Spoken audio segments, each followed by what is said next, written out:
Pernah nggak sih kamu ngerasa harga makin hari makin naik, tapi gaji segitu-gitu aja?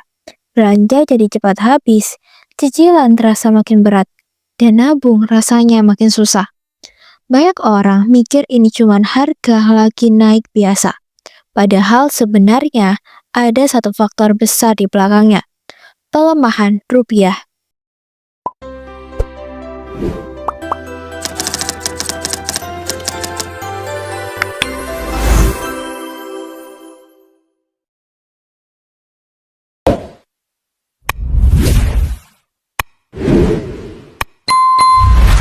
Masalahnya, efek rupiah melemah itu nggak cuma urusan ekonomi tingkat negara.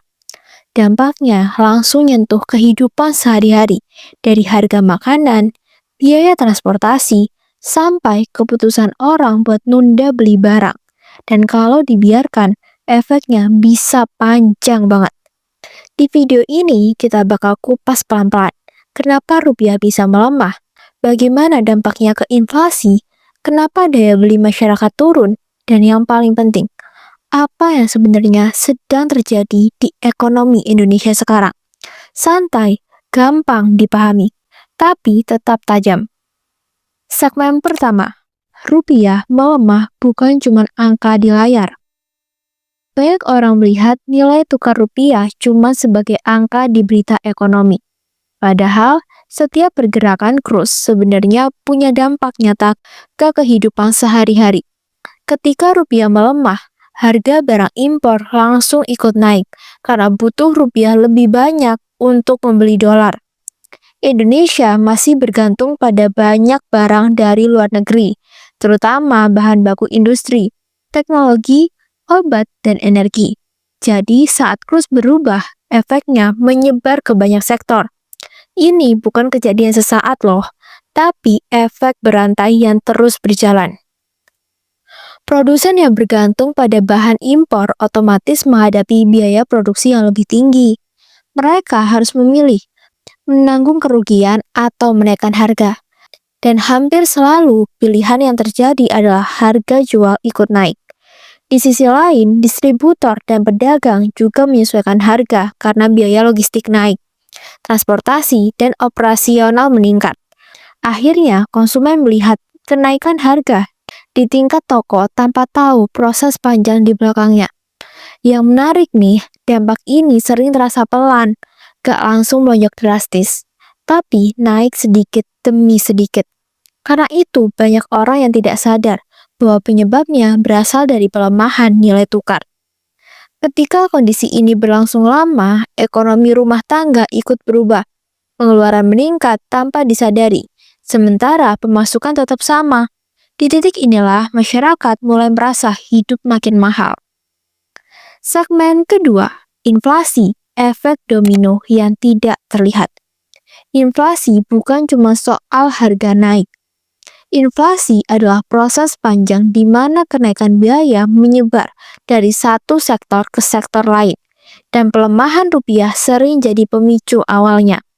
Pertama, harga barang impor naik. Lalu produsen lokal menyesuaikan harga karena biaya bahan baku meningkat. Setelah itu, jasa dan layanan ikut terdorong naik karena biaya operasional bertambah. Yang terjadi bukan hanya harga barang mahal, tapi sistem ekonomi ikut terdorong naik. Transportasi naik, biaya sekolah meningkat, layanan kesehatan ikut terdampak. Semuanya saling terhubung. Selain itu, ada faktor psikologis. Ketika pelaku usaha merasa harga akan terus naik, mereka cenderung menaikkan harga lebih cepat sebagai langkah antisipasi. Konsumen pun mulai belanja lebih banyak karena takut harga makin mahal. Disinilah inflasi bergerak lebih cepat, bukan hanya karena biaya nyata, tapi juga karena ekspektasi, rasa khawatir terhadap masa depan ikut mendorong harga. Kalau kondisi ini berlangsung lama, inflasi bukan lagi kejadian semata. Ia berubah jadi tekanan permanen yang memengaruhi seluruh lapisan masyarakat. Segmen 3. Daya beli turun tanpa disadari. Daya beli bukan soal berapa besar gaji yang kamu terima, tapi seberapa banyak barang yang bisa kamu beli dengan uang itu.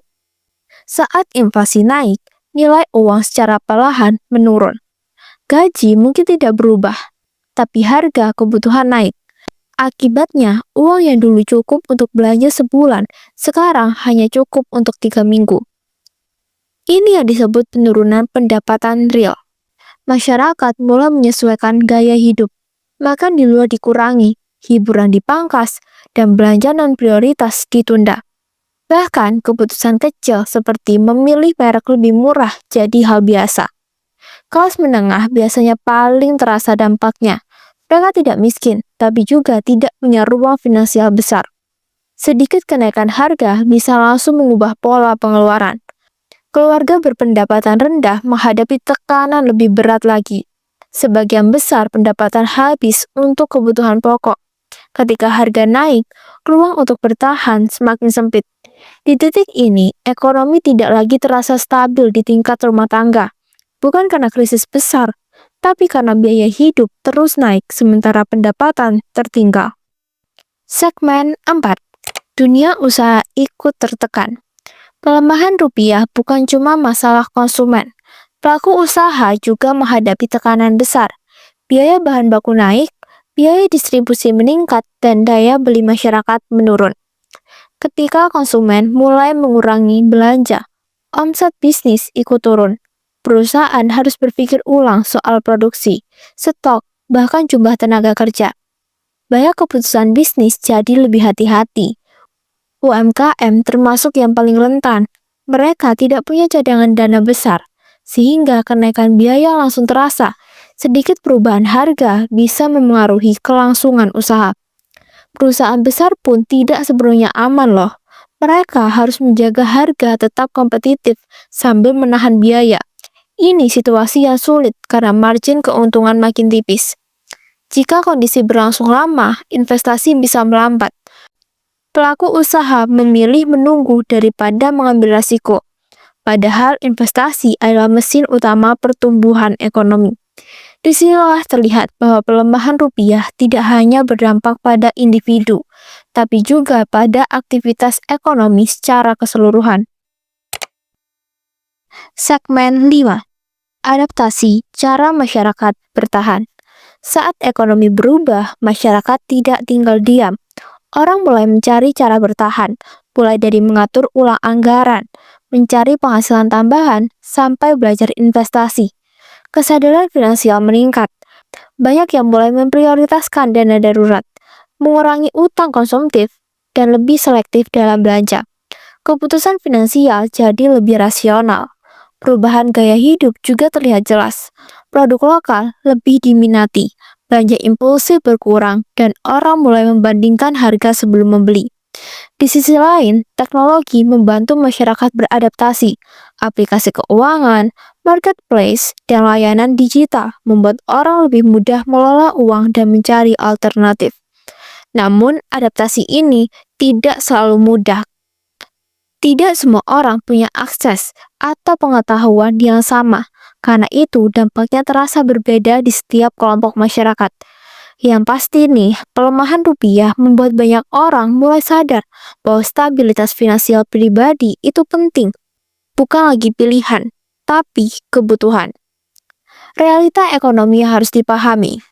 Pelemahan rupiah bukan sekedar isu ekonomi tingkat negara.